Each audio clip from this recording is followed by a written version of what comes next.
اعوذ باللہ من الشیطان الرجیم بسم اللہ الرحمن الرحیم كانوا لا يتناهون عن منكر فعلوه لبئس ما كانوا يفعلون صدق اللہ العظیم۔ چھٹا پارہ سورہ مائدہ، آیت نمبر 79، 1-80۔ اس آیت میں اللہ تبارک و تعالی نے بنی اسرائیل کی ایک برائی کا تذکرہ کیا ہے جو آج کل ہم میں بھی بہت پائی جاتی ہے۔ بنی اسرائیل میں جب کوئی برائی اور گمراہی شروع ہوتی تو کچھ لوگ ان کو منع کرتے کہ بھئی یہ نہ کرو، یہ غلط کام ہے، یہ برا کام ہے۔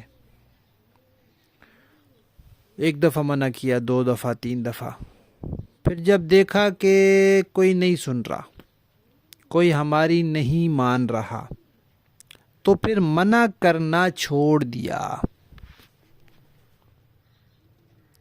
اچھا، جب منع کرنا چھوڑ دیا تو آہستہ آہستہ اور لوگ بھی اس برائی میں مبتلا ہونے لگ گئے، اور زیادہ لوگ اس میں مبتلا ہو گئے۔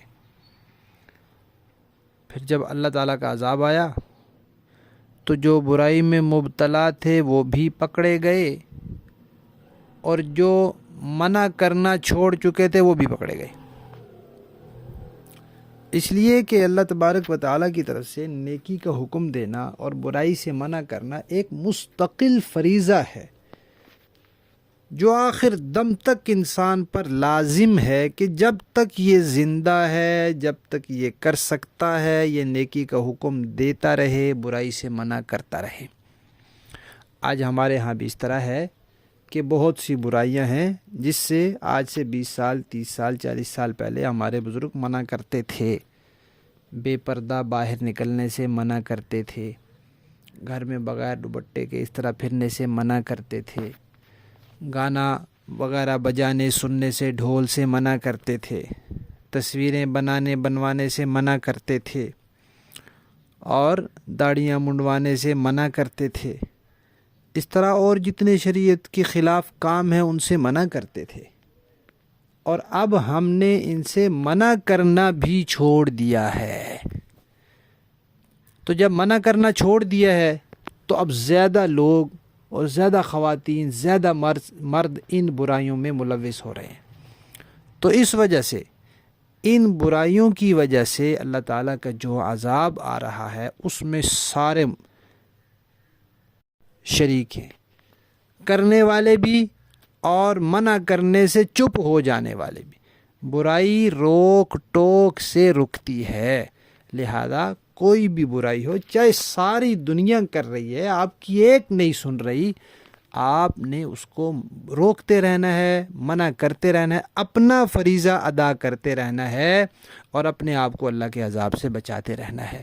اللہ تعالیٰ ہمیں اس کی توفیق عطا فرمائے۔ بسم اللہ الرحمن الرحیم، نحمدہ ونصلی علی رسولہ الکریم، اما بعد۔ نبی کریم صلی اللہ علیہ وسلم کا ارشاد ہے کہ جس نے رمضان کے مہینے میں اپنے غلاموں سے بوجھ ہلکا کر دیا، ان کا کام کم کر دیا، ان کی ڈیوٹی کم کر دی، ان کی ذمہ داری میں کمی کر دی، تو اللہ تعالیٰ اس شخص کی مغفرت فرمائیں گے اور اسے دوزخ سے آزاد کر دیں گے۔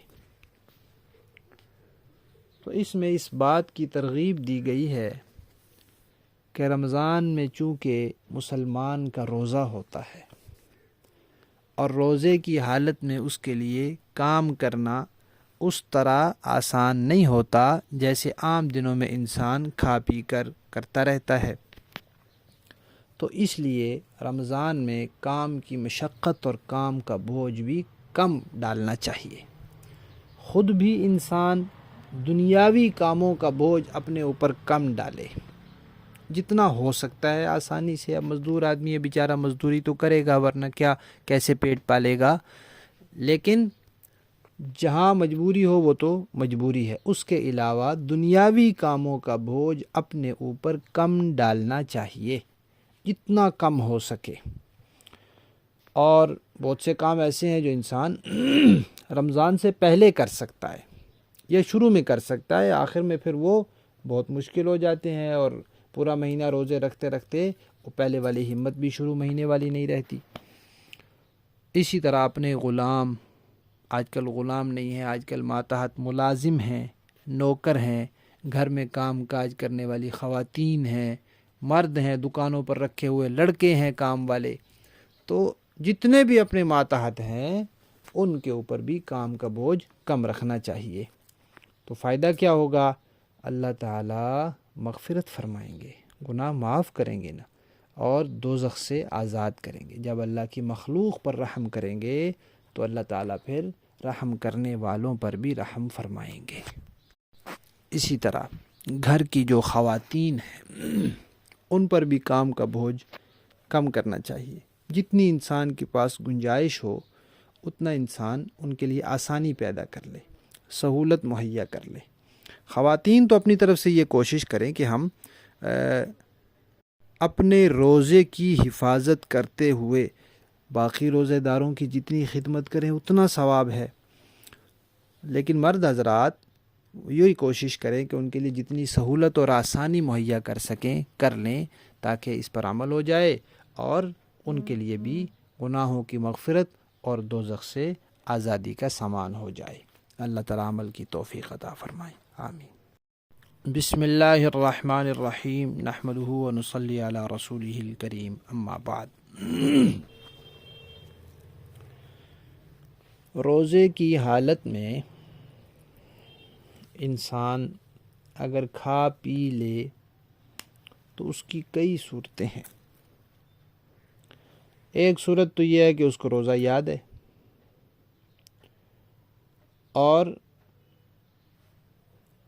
اس کو کوئی عذر بھی نہیں ہے، کوئی بیماری نہیں ہے، کوئی تکلیف نہیں ہے، کوئی مجبوری نہیں ہے، پھر بھی جان بوجھ کے روزہ توڑ رہا ہے، کھا رہا ہے، پی رہا ہے، تو یہ تو بہت بڑا گناہ ہے اور اس کی سزا بھی بہت بڑی ہے۔ کفارہ بھی ہے، قضا بھی ہے، اور توبہ بھی لازمی کرنی ہے، ورنہ معافی نہیں ہے۔ کفارہ کیا ہے؟ 60 روزے مسلسل رکھنے ہیں، مسلسل 60 روزے رکھنے ہیں، اور ایک روزہ قضا کا رکھنا ہے، توبہ بھی کرنی ہے۔